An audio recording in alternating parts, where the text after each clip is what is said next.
Hi, this is Mrs. Brown from Research Triangle High School. The purpose of this presentation is to talk a little bit about the seven deadly sins and the role that they played in Geoffrey Chaucer's Canterbury Tales.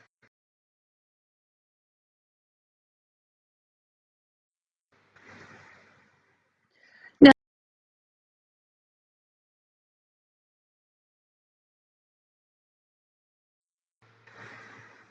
now, the medieval world considered the sin of pride to be the worst possible sin. Now, this is a little odd because most of us modern day, we think about like killing people would be like the worst possible thing. But they thought that pride was the root of all of these other sins because pride would lead you to anger and pride would lead you to think that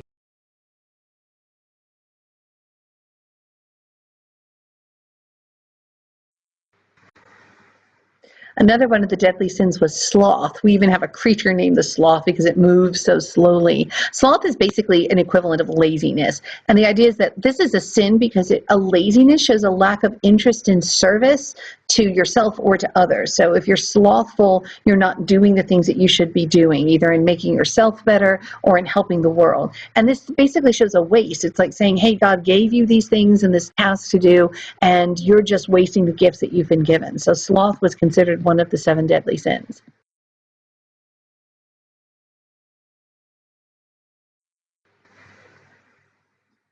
Another one of the seven deadly sins was anger. And this was considered a sin because it drew yourself away from God. It was a waste of your spirit and a wicked will to vengeance. The shipman is described as having this particular sin in Canterbury Tales. So today, most of us don't even think about getting angry as being something wrong. But for the medieval world, to become angry meant that you were wasting this extra energy and that you were being angry with other people where you didn't really have the right to do that, that's something that belonged to God.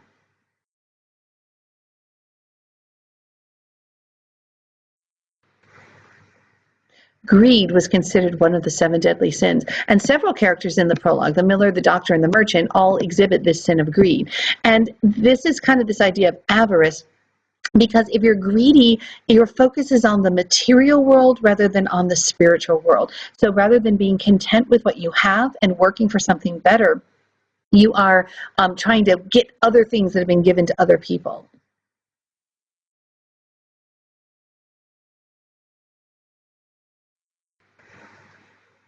Now, lust was considered a sin because it takes your focus away from the spiritual and puts it entirely in the physical, and often led to hurting other people. So, the degradation not only of yourself but of others, because lust often caused people to use other people selfishly.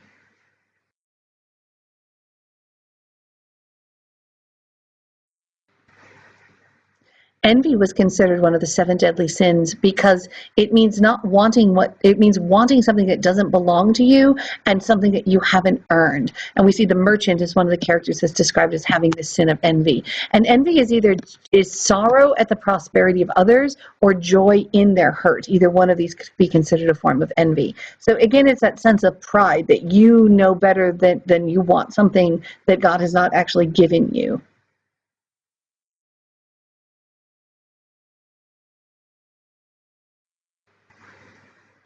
And finally, we have the sin of gluttony. And gluttony is actually kind of related to lust in that it puts the focus again on the physical and the bodily wants rather than on the spiritual things that people should be trying to attain.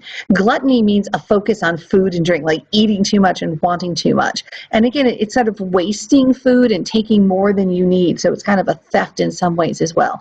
And we see the character of the Franklin and the monk both dealing with the sin of gluttony.